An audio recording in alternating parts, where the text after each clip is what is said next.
श्रीमान् वेङ्कटनाथार्य कवितार्किककेसरी वेदान्ताचार्यवर्यो मे सन्निधत्तां सदा कृति. समर्पणपद्धति श्लोकं 120. भरतस्येव ममापि प्रशमित विश्व अपवाददुर्जाता शेषेव शिरसि नित्यं विहरतु रघुवीरपादुके भवति. பதபதார்த்தம். ஹே ரகுவீர பாதுகே, வாராய் ஸ்ரீராமனுடைய பாதுகையே, பவதி நீ, பரதஸ்யேவ பரதருக்கு போல், மமாபி எனக்கும், பிரஷமித போக்கடிக்கப்பட்டிருக்கின்ற, விஸ்வ உலகத்தினுடைய, அபவாதங்களாகிற, துர்ஜாதா கெட்ட பிறப்பையுடையவனாய்க் கொண்டு, மம என்னுடைய, சிரசி தலையிலே, சேஷேவ பரிவட்டம் போலே, நித்தியம் எப்பொழுதும், விஹரத்து விளையாட வேண்டும், அதாவது இருக்க வேண்டும் அப்படின்னு சாய்க்கிறார். அதாவது இந்த இப்போ போன ஸ்லோகத்தில் பார்த்தோம், எனக்கு அந்த தாரித்ரியமான பேச்செல்லாம் வேண்டாம், அந்த மாதிரியிலான வார்த்தைகள்லாம் வேண்டாம் அப்படின்னு சுவாமி சாய்ச்சார். அப்போ பாதுகா கேட்குறா, அப்போ என்ன மாதிரி வேணும், அந்த மாதிரி வார்த்தைகள்லாம் வேண்டான்னு சொன்னியே, அப்போ என்ன மாதிரி வேணும்னு சொல்லு அப்படின்னு கேட்குறா. அந்த கேள்விக்கு பதில் சொல்கிற மாதிரியான ஸ்லோகம் இது. இப்போது பரதன் பாதுகையை ஏத்துண்டார். ஐஸ்வர்யமே, அந்த ராஜ்யம் என்ற ஐஸ்வர்யம்லாம் வேண்டாம் அப்படின்னு அவர் சொன்னார்.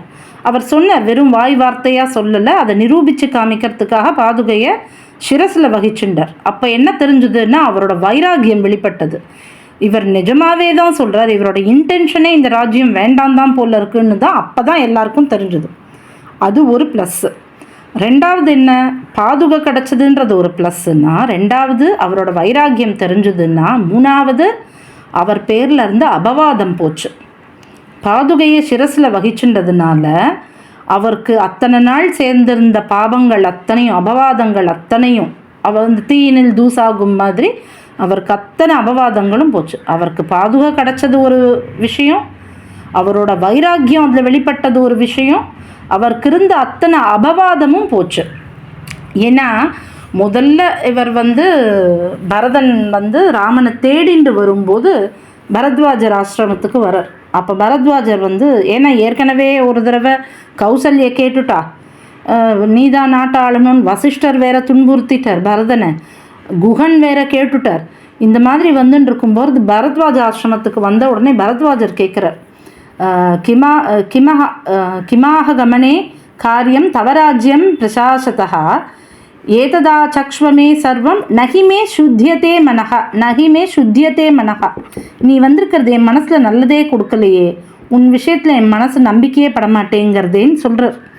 ஏன்னா அங்கே ராஜ்யத்தை ஆண்டு கொண்டிருக்கும் நீ இங்கே வந்திருப்பதன் நோக்கம் என்ன அப்படின்னு கேட்குறார்.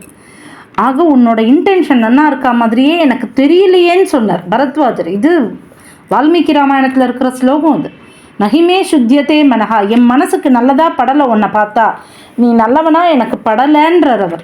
இந்த மாதிரியான அபவாதங்கள்லாம் பரதனை சூழ்ந்திருந்தது.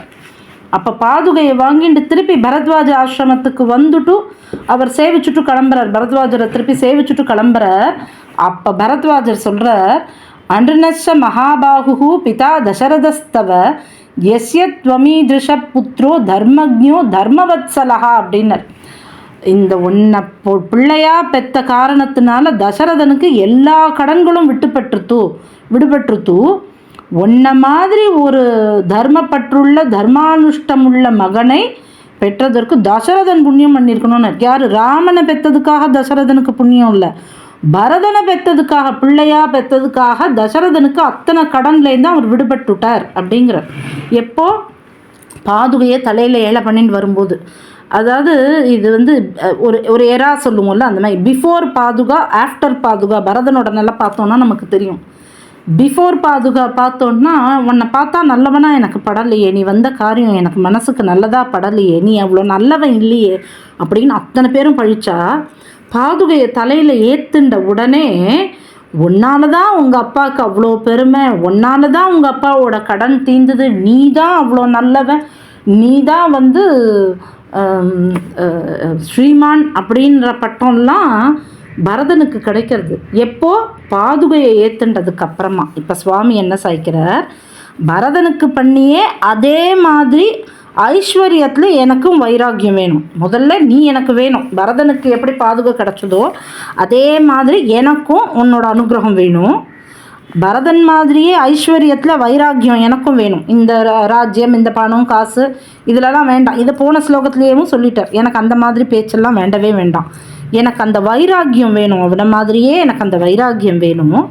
மூணாவது, எப்படி பரதனுக்கான அபவாதங்கள்லாம் போச்சோ அந்த மாதிரி இந்த லோக வாழ்க்கையில், சாதாரண சம்சார வாழ்க்கையில் நமக்கு நிறைய அபவாதங்கள் வரும், நிறைய வரும். அதாவது நம்ம இன்டென்ஷனலாக எதுவுமே பண்ணலைன்னா கூட நம்மளை தப்பு சொல்லின்னு இருப்பாள். நம்ம சொல்கிறதுக்கு ஒரு இன்டர்பிரிட்டேஷன் கொடுத்து இதனால தான் இப்படி சொன்னால், அதனால தான் அப்படி சொன்னால், இந்த மாதிரி நிறைய அபவாதங்கள் வரும்.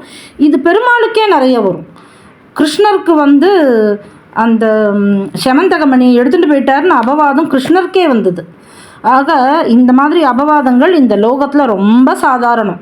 ஆனால் அப்பேற்பட்ட அபவாதங்கள்லாம் நம்மளை அண்டாமல் இருக்கணும்னா அதுக்கு நமக்கு வழி என்ன? பாதுகையை சேவிக்கிறது தான். ஆக போன ஸ்லோகத்தில் பலஸ்ருதியாக சொன்னதை விட இதுதான் பெரிய பலஸ்ருதி. இது நமக்கு ஒரு வாழ்க்கையில் நம்ம வாழணும் அப்படின்னா, எந்த அபவாதத்துக்கும் ஆளாகாமல் இருக்கணும் அப்படின்னா அதுதான் பெரிய பலஸ்ருதியாக நம்ம கேட்கணும். இப்போ சுவாமி அதை தான் கேட்குறார். இந்த மாதிரி பாதுகையோட சம்பந்தத்துக்கு முன்னாடி நமக்கும் நிறைய அபவாதங்கள் இருக்கும். ஆனால் எப்போ பாதுகையை அண்டி நம்ம இந்த பாதுகா சகஸ்ரத்துக்கிட்ட வந்துட்டோமோ நம்மளுடைய அபவாதங்களும் தீரும் அப்படிங்கிறது இந்த ஒரு ஸ்லோகத்தின் மூலமாக நமக்கு துல்லியமாக தெரியறது. சுவாமி இந்த ஸ்லோகத்தில் அதுதான் சாய்க்கிறார்.